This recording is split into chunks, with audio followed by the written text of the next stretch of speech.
Մի այսքան կպական պատգամավորներ գրանցվել են երևի ինձ հակադարձելու համար, ողջույն սիրելի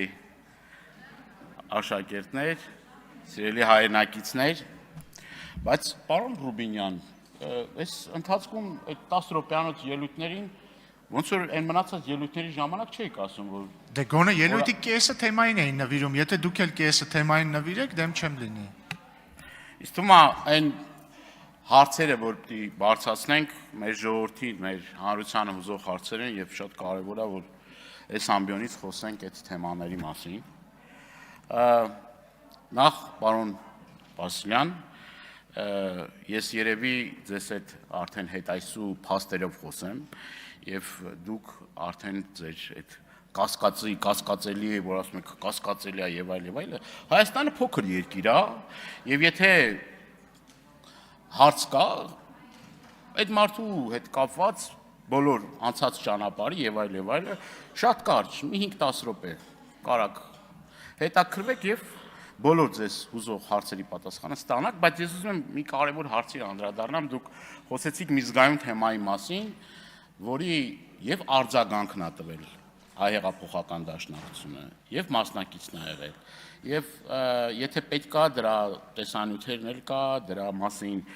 բավականին հրապարակային հայտարարություններն էլ կա, այդ հայտարարություններն էլ տեսանյութերն էլ կարող եմ ձեզ ցույց տալ, բայց ուզում եմ որ դուք դրանից հետո համարձակություն ձեռք բերեք եւ ներողություն խնդրեք սխալ պնդումների համար։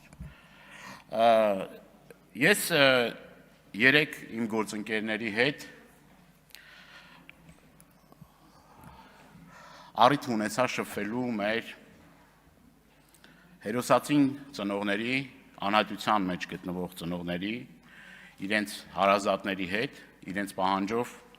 ես եւ իմ գործընկերները հանդիպեցինք ընտանիքի անդամներին եւ ուզում եմ առիթ օգտագործել իրենց կոչը եւ հորդորը փոխանցելու իշխող մեծամասնությանը եւ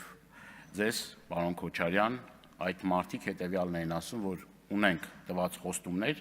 44-օրյա պատերազմի քննիչ հանձնաժողովի զեկույցը հրապարակելու, իրենց խոսքերն եմ փոխանցում ձեզ։ Դե խնդրում եմ հանդիպեք այդ մարդկանց հետ եւ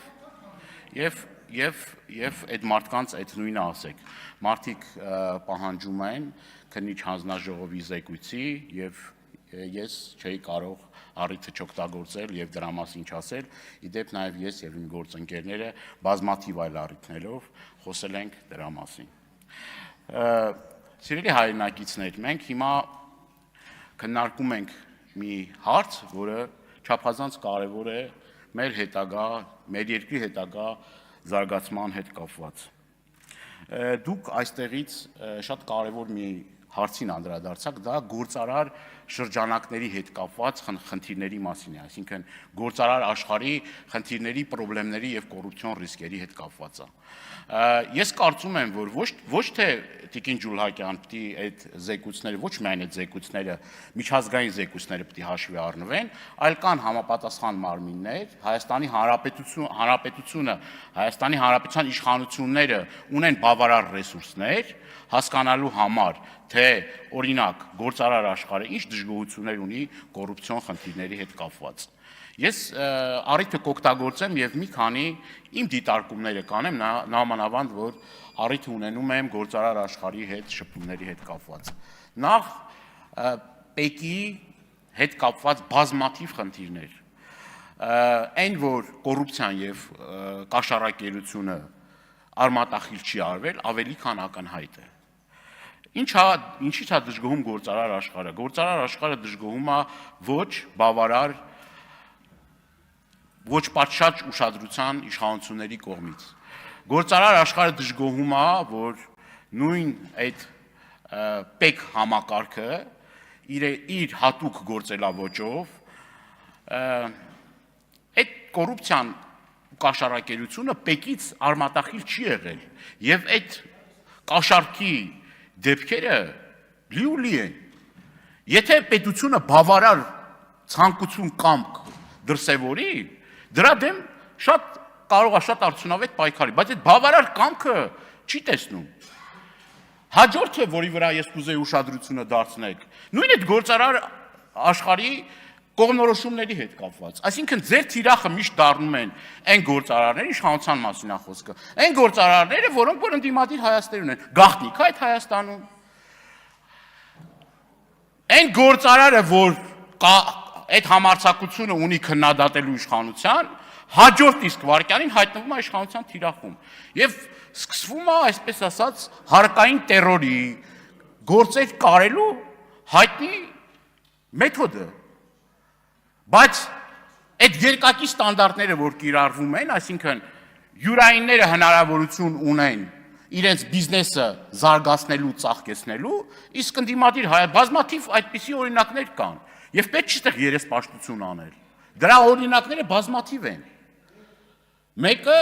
օրինակ,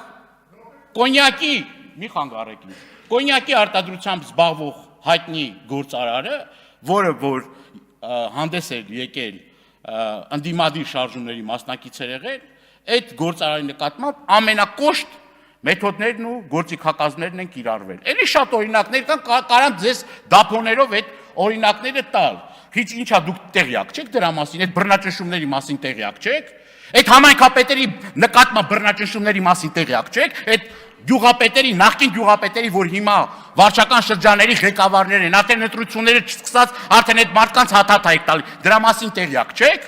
Տեղյակ չեք, թե ոնց է կանչում այդ մարդկանց եւ ասում մեր համար չաշխատեք, խնդիր եք ունենալու, խնդրեմ եք ունենալու մեր համար չաշխատեք։ Այդ քրեական գործերը, որ հարուցում եք այդ մարդկանց վրա, տարիներով ձգձգում եք այդ գործը, որ ինչ անեք, որ ընտրական էլեկտորալ պրոցեսների ժամանակ օգտագործեք այդ ամեն ինչը, եթե հանկարծ ձեր համար չաշխատի, խնդիր է ունենալու, խնդրեմ է ունենալու։ Տեղյակ չեք դրանից։ Ինչի եք երեսպաշտությամբ զբաղվում, ինչ եք սուտ խոսում, կամ հիմա հեծը, որ խլել եք, այդ հեծում, ինչ գործընթաց է կատարվում, հեծը դարել է ԿՊ նախընտրական շտաբ, հեծը դարել է ԿՊ նախընտրական շտաբ, ձեր յուրայիներին դրել եք հեծի կառավարիչներ, աշխատողներին ասում եք, եթե ԿՊ-ի համար չաշխատեք, դուրս եք գալու տեղից, սուտ չի, դուք եք սուտ խոսում, այս էլ երեխաները եւ Երեխաներն էլ են ներկա, ես համոզված եմ, որ իրենց ընտանիքի անդամներից, բարեկամներից էլ մարդիկ կան, որ հեծում աշխատում են եւ իրավիճակը